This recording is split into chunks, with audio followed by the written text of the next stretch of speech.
I refuse to wear a shirt today. It's in the 90s. Yeah. Ouch. That works? That looks good. So anyway, what we're doing now is I squatted in a building in 1985-86 called the 6 o'clock squad that later turned into Bullet Space. And Lee Canonis lived at Bullet Space for about 5 years. And I got together with Lee. Lee suggested, let's do a show about the fire hydrant. Because he grew up on the Lower East Side in Seward Park with the fire hydrant, just kids playing in the fire hydrant. And that was part of his rites of passage as a kid, as a boy, as a young man. It's that innocence, you know, of jumping in the water and just being free-spirited. It's like jumping under a waterfall. So kids will be kids and they want to have fun. And sometimes they don't have access to the waters. They don't have access to good pools or shower. And they just want to be like right outside their building having fun. Yep. Different immigrant groups have used the fire hydrant and things like that. So you know about the first time the hydrant was kind of used in that way? Well, I mean, the only evidence that I know of is the ones that Ouija from you got it? I got it. Heat You wave, do? Oh, you're giving me a quiz. 1900 something. 1896. Oh, 1896. The heat wave. And it was a horrible heat wave, and like I killed like more than 1,500 people in all the Northeast cities. It was like, and our police commissioner at that time was Teddy Roosevelt. Right. And he changed a bunch of laws during that heat wave, kind of emergency laws. Among them, he let people sleep in the parks. You know, it wasn't He let people sleep in the parks because no one had air conditioning. I mean, these tenements were killing them. Yeah, of course. And another one was at like in lower Manhattan. We opened up a hydrant, and I think they did it a few places because the streets were just so disgusting. There were like dead rats, a lot of dead horses. Right, this is pre-automobile, and they're just like rotting in the streets. You didn't have air conditioning. Right, you didn't have air conditioners. You didn't have ice. You didn't have refrigeration. This was a killer heat wave, and so they opened up the hydrants to clean the streets, and immediately it turned into like parents bringing their kids into a water park. Wow. So that's what it dates back to. That is crazy. I had my particular favorites in my neighborhood, and we used to call our pump Johnny because they used to be called Johnny Pump, but we called our pump.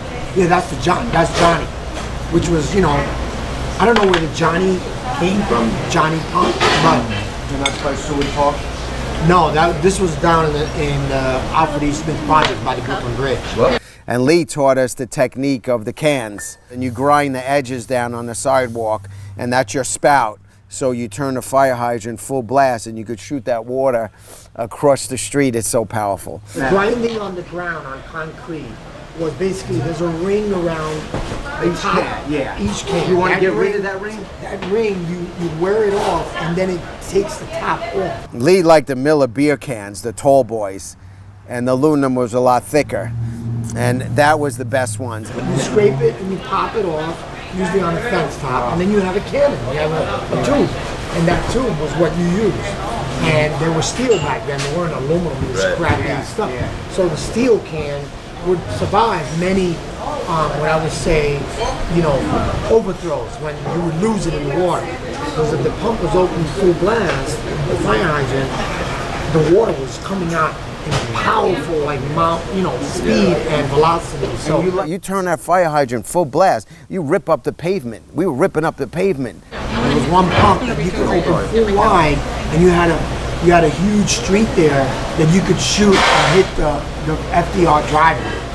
Wow. You can wash cars on the FDR drive with the pump. He's obsessed about how far he could shoot the Johnny pump, right? He wants to go across the street. It's a gravity pull from upstate New York, from right behind us. You know, all the reservoirs up here. You have water that's serving 8-9 million people downstate. So it's powerful, the gravity pull that you get from the elevation of New York State all the way down to New York City, that force of water. So even before like the fire hydrants emerged, what we had was, especially if the rich had them, were the water mains. And the water mains, like 18th century water mains were basically big tree trunks hollowed out to turn into pipes, right? Okay, right. And they ran under the streets. Right. And every time there was a fire, they would like break into the pipe, right? Drill a hole in it and use all the water they needed. And when they were done, they put this wooden plug there, right? Thus the beginning of the fire plug. Wow. Right? And another great bit of New York vernacular is like also at that time, fire companies were privatized. It's like the police. And they were pretty rough. They were like gangs. And the fire companies would hire their toughest, biggest, meanest, motherfuckers to like guard the plugs. And from there, we get the term plug uglies. Or someone's plug ugly. So I want to tell a little bit of these stories. Wow, that's fascinating to me. They're kind of interesting icons, like a New York City taxi cab or the New York fire hydrant is a real beautiful object. I used to open up the fire hydrants, right? We're going to full blast. Right. Play in them. And then shut them off, right? Shut them off. That's the thing. When people leave them on, that drives me nuts. Conscientious delinquent here. I'm fascinated how people through the ages, since 97, have always found their way to that watering hole. Also as squatters, the hydrant was our water source. So that was, so besides that's what I'm talking about, the 3 layers. The second layer is this was our water source. Right. So it's a life and death situation. It's where we bathe. And there's a photograph I found during the Depression. You told me about that too, on 8th, 9th Street, the East River. It was a squatters encampment during the Depression, and it was bigger than Hooverville. Really? And that's a photo I sent you, and these guys are bathing in it, so it has that function. And when you look at Jacob Reese or Ouija's photos, it was always the immigrants, or the poor people, or down by the projects, the squatters. Yes, it does come from the underclass. It's their ocean. One point I want to make: the show is not.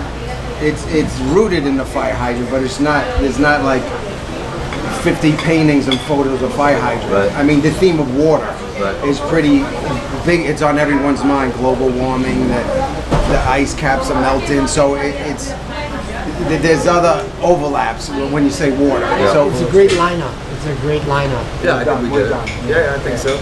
Shoot the Pump is about the fire hydrant, and like Lee says, it's a fun show. Art should be fun and beautiful and remind people about what beauty is. But it's also has another darker side of reality, where Richard Hambleton's in it. I traded Richard Hambleton. He died recently. He was the Shadow Man. He's in the show. He had a heroin problem and a crack cocaine problem, so he did these pieces. He would fill up his heroin needles with blood, and he would squirt on watercolor paper.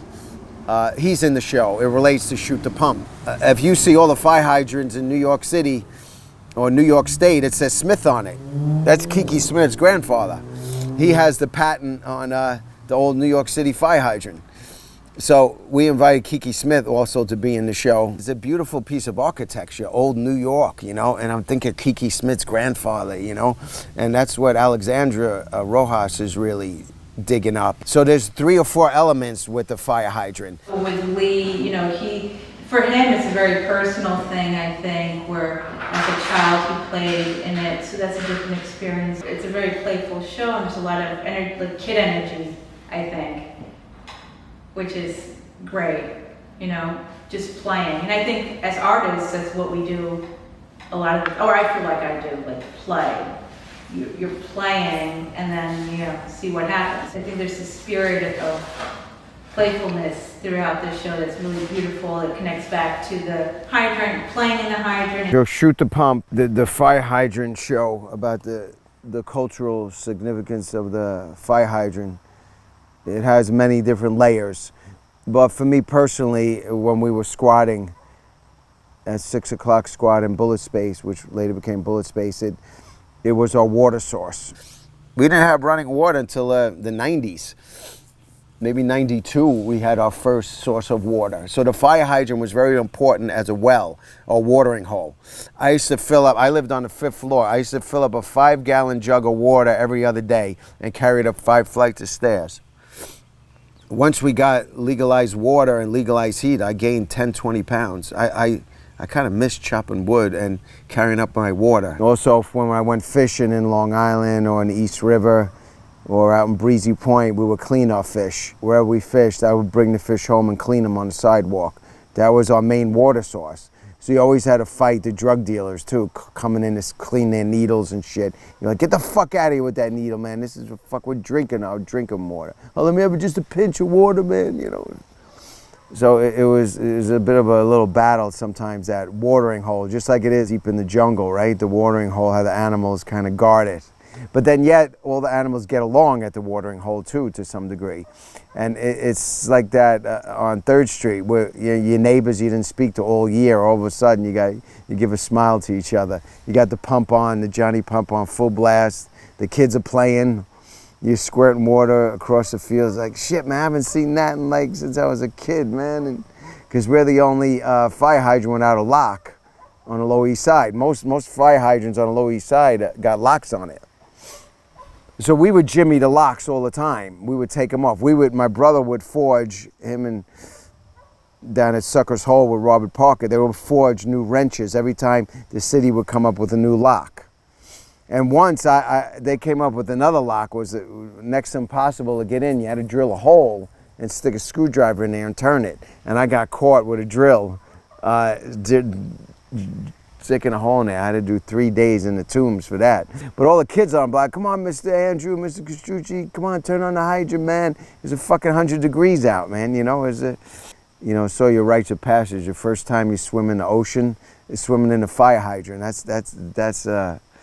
That's breaking the ice. And and I'm watching Renzo and his kids after school now, having the time of their life in that fire hydrant. It's like this excitement. It's very refreshing and cool on like a hot summer day. It just feels great. You don't care about anything else in the world besides that. Into the water, into the water. They always like to clean their cars. Also, some people have their windows open. Yeah. And they don't want to get sprayed. That you could like sit on it. Oh yeah. While holding on. If you sat in it with your feet off the ground, just holding on to it, it would keep you up. It's like a throwback in the past. And knowing like you guys did it, it's pretty cool. It's like we're carrying on this tradition. From the turn of the century up to the 30s, 40s, 50s, people didn't have air conditioners. Even in the 60s, you had to have money to have an air conditioner. They weren't cheap. So people didn't have air conditioners. It got hot in the city. You know, you didn't have good ventilation in the beginning of the century. You know, people would sleep on the roofs, on the fire escape, and people would die. More people wouldn't make it, you know. People with asthma, older people, you know. So during the heat waves in New York City, that pavement heats up, man. It says it's 100 degrees, but that's like 110 sometimes. During a heat wave in New York City, you could barely breathe, even if you're in good health. So those fire hydrants to pump on and those fountains are so important in New York City. Either you do it legally or illegally. You know, it is like this class thing, you know. Fuck it. With these rich people, they got their pools or their gyms to go to. The Johnny pump on the street, man, that's your swimming pool. So any means necessary, that's got to come on. And that's life or death. So it's not just for a dog to piss on.